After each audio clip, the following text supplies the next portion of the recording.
ना हमेशा परेशान रहते थे जो आपकी वेबसाइट पे जो डुप्लीकेट कंटेंट है ना, जो बेसिकली आपके एसईओ को बहुत हार्ड कर रहे थे। इसी का सॉल्यूशन क्या है?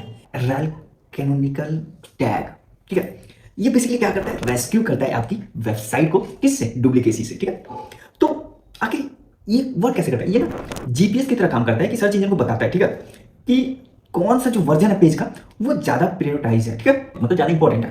Basically what are rare canonical tag. ठीक है, तो इसलिए होता क्या है? तो बेसिकली ये एक ना स्निपेट होता है एचटीएमएल कोड का, जो बेसिकली सर्च इंजन को बताता है, ठीक है, जो वेब पेज का जो वर्जन है वो कौन सा मास्टर है और कौन सा प्राइमरी वर्जन है। ठीक है, जो डुप्लीकेट कंटेंट जो इश्यू होता है उससे प्रिवेंट करता है एंड देन एंश्योर करता है जो आपका जो सही पेज है वही रैंक करे। ठीक है, एग्जांपल एक सिनेरियो लेते हैं। ठीक है, सपोज करो आपके पास ना मल्टीपल यूआरएल्स है, ठीक है, जो शो कर रहे हैं सेम ही कंटेंट को, ठीक है, सेम ही कंटेंट को शो कर रहे हैं। तो ड्यू टू सॉर्टिंग फिल्टर्स, अगर आप कोई फिल्टर लगाते हो, ठीक है, और किसी पैरामीटर के थ्रू ट्रैक करते हो, तो क्या होगा?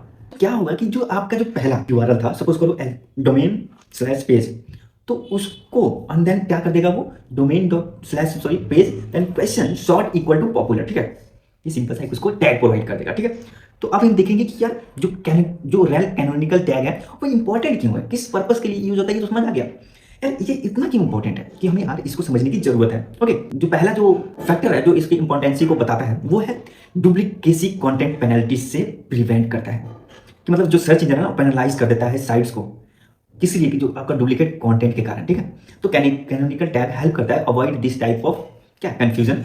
ठीक है, इस टाइप को। ओके, देन जो सेकंड है वो क्या करता है? कंसोलिडेट कर देता है किसको? रैंकिंग पावर को। ओके, देखो बेसिकली ये करता क्या है कि जो आपके डुप्लीकेट्स यूआरएल्स हैं वो डिवाइड करने के बदले, इक्विटी में डिवाइड करने के बदले वो क्या करता है? कैनोनिकल टैग फोकस करता है कि जो जितने भी रैंकिंग सिग्नल्स हैं उनको एक सिंगल यूआरएल पे क्या करता है? फोकस कर देता है।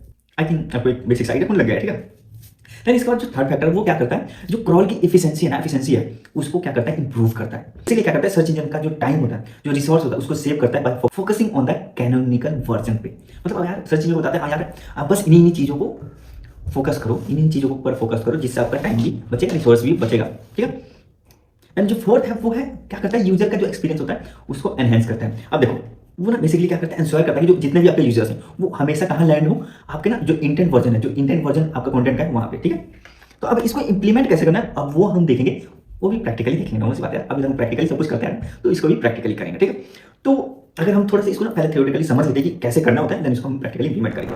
देखो मैं एक कोड यहाँ प्लेस करूँ, देखो यहाँ पे ना एक कोड है, ठीक है, जहाँ पे रेल कैनोनिकल का यहाँ पे मेंशन किया गया है, उसके बाद एक डोमेन है, देन उसके बाद पेज है। ठीक है, अब आपको क्या करना है? जो चीजें इंपॉर्टेंट है, ठीक है, जो आपके लिए हाई प्रायोरिटी है, उनको आपको यहाँ पे मेंशन कर देना। ठीक है, ठीक है, देन इसको क्या करना है? इस कोड को आपको कहाँ पेस्ट कर देना है? आपके हेड सेक्शन वेबसाइट के हेड सेक्शन में। देखो मैनुअली पेस्ट कर दो, यस योर्स एसईओ के थ्रू कर दो। ये हमने एक पिछले वीडियो में समझा था HFCM क्या प्लगइन के बारे में, आप इसके थ्रू कर सकते हो। ठीक है, यहाँ पे सिंपली ऐड न्यू स्निपेट पे क्लिक करो, देन उसके बाद इस कोड को एंटर कर दो, देन आप यहाँ पे नाम लिखना चाहते हो नाम लिख लो। ठीक, अंडरस्टैंड? ये सिंपल सा आपको आइडिया हो गया। ठीक है, अब मैं बताता हूँ यार थोड़ा डिटेल में समझाता हूँ। एक बार कोड दोबारा देख लो किस टाइप का कोड होता है। ठीक है, ये कोड है। ओके, एक बार अच्छे से चेक कर लो, मैं इसको यहाँ पे मेंशन कर दूँ, ये आपको वैसे ही मिलेगा। ठीक है, आपको मिल जाएगा। ठीक है, इसका कोई प्रॉब्लम नहीं। ओके, तो इसको ना थोड़ा एक एग्जांपल के साथ समझते हैं। ठीक है, अभी अगर आपको आइडिया नहीं लगा ना तो एग्जांपल देता हूँ। ठीक है, सपोज करो एक ई कॉमर्स आप ब्रांड रन कर रहे हो। ठीक है, तो प्रॉब्लम क्या है कि आप जो शूज सेल कर रहे हो, जूते सेल कर रहे हो, उसके आप मल्टीपल सॉर्टिंग ऑप्शन है, लाइक प्राइस से रिलेटेड, पॉपुलैरिटी से रिलेटेड, ऐसा बहुत सारे, जिसकी वजह से क्या हो गया? जो डुप्लीकेट्स यूआरएल्स हैं वो क्रिएट हो गए हैं। ठीक है, तो आप इसके लिए क्या कर सकते हो? आप कैनोनिकल टैग का यूज कर सकते हो। कैसे? कि जैसे जो आपकी वेबसाइट का डोमेन है, then slash shoes then slash brand 1। ठीक है, ये आपने कर दिया, देन कॉपी करो। ठीक है, अब देखो आपको कहाँ पे चेंज करना था, आपको समझ आ गया कहाँ पे चेंज करना। जैसे कि मैंने अभी बात की, ठीक है, एक मैं दोबारा उस कोड पे चलता हूँ। ओके, तो मैं दोबारा इस कोड पे आ गया। सपोज करो जैसे कि हमारा था क्या था, ये सपोज करो हमारा डोमेन नेम है, ठीक है, हमारे ई कॉमर्स ब्रांड का, देन हमारा शूज का सेलिंग था। ठीक है, शूज देन स्लैश ब्रांड 1। ठीक है, अब क्या करना है? इस कोड को कॉपी कर लेना है, इस कोड को कॉपी कर लो। कॉपी करने के बाद अब आपको करना क्या है? इसको पेस्ट कर देना है कहाँ पे? आपको हेड सेक्शन में। ठीक है, अब इससे क्या होगा? जो आपका जो क्या कहते हैं डुप्लीकेट सी जो यूआरएल थी ना, वो उसका जो प्रॉब्लम था वो सॉल्व हो जाएगा। ठीक है, ओके, अब यार आप चेक करना चाहते हो कि यार हाँ मैंने इतना कुछ किया, ये वर्क कर रहा है कि नहीं हमारे मतलब इस काम को, तो सिंपली उसके लिए क्या कर सकते हो? आपको गूगल सर्च कंसोल पे जाना है। ओके, देन उसके बाद आपको वेरीफाई कर लेना है अपने जो कैनोनिकल टैग्स हैं उनको। ठीक है, देन अब आप क्या करना है? अब देखो मैं ना कुछ इंपॉर्टेंट चीजें बता रहा हूँ जो बहुत इंपॉर्टेंट, जब आपके कैनोनिकल टैग का आप यूज कर रहे हो। अगर कैनोनिकल यूज करना चाहते हो तो आप सिर्फ किसी एक यूआरएल के लिए यूज करो।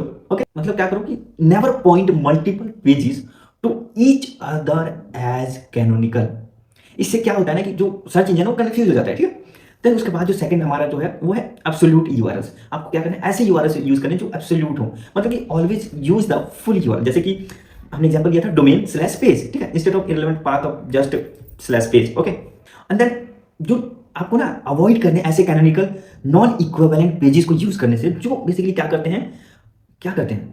थर्ड आपको क्या करना है कि ना आपको अवॉइड करने ऐसे कैनोनिकल नॉन इक्विवेलेंट पेजेस को यूज करने से, क्योंकि क्या आपको ना हमेशा इंश्योर करना है कि जो कैनोनिकल टैग है उसके जो पॉइंट्स हैं टू किसी पेज का विद द सेम और वेरी सिमिलर कंटेंट होना चाहिए, ठीक है, ओके।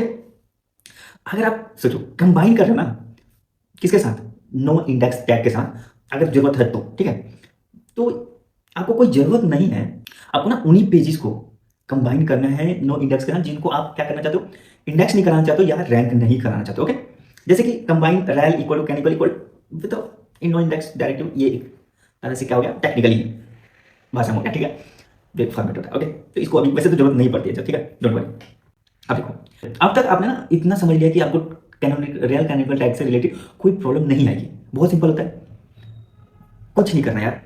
आपको ये समझ आएगा कैसे क्रिएट करना है, कुछ क्रिएट करने की जरूरत नहीं पड़ती, सिंपली हमने एक कोड आपको बताया, कोड में जो डोमेन के आपका डोमेन आपको पहले तो वहाँ प्लेस कर देना जो आपका डोमेन है, देन उसके बाद जो पेजेस हैं जिनके मतलब डुप्लीकेट यूआरएल्स हैं उनका जो मेन है उसको वहाँ पे मेंशन कर दो, ठीक है। जैसे कि हमने स्लैश शूज स्लैश ब्रांड 1 कर दिया था, ओके। देन क्या करना है उसके बाद उस कोड को आपको कॉपी करके क्या करना है, आपको हेड सेक्शन में प्लेस कर देना है, ओके। तो वो प्लेस कैसे करोगे, आप या योर एसईओ थ्रू कर सकते हो या मैनुअली, अगर आपको पता है कि हाँ जो वर्डप्रेस का जो एडिटर होता है कैसे आप काम करता है कहाँ पे होता है तो वो आप वैसे कर सकते हो। अगर वो आइडिया उतना कुछ नहीं है तो एक प्लगइन इंस्टॉल कर देना, एचडीएफ हेडर फुटर, मैंने आपको प्लगइन बताया था हेडर फुटर वाला, तो उसको इंस्टॉल कर लेना, देन उसमें आप एक नया स्निपेट ऐड कर देना, ठीक है, ओके। तो आप ना आप ना एक क्या कर रहे हो, क्रिएट कर रहे हो रोड मैप सर्च इंजन के लिए, तो यार जिससे वो क्या करें आपकी ना वेबसाइट को अच्छे से नेविगेट कर पाए, ठीक है।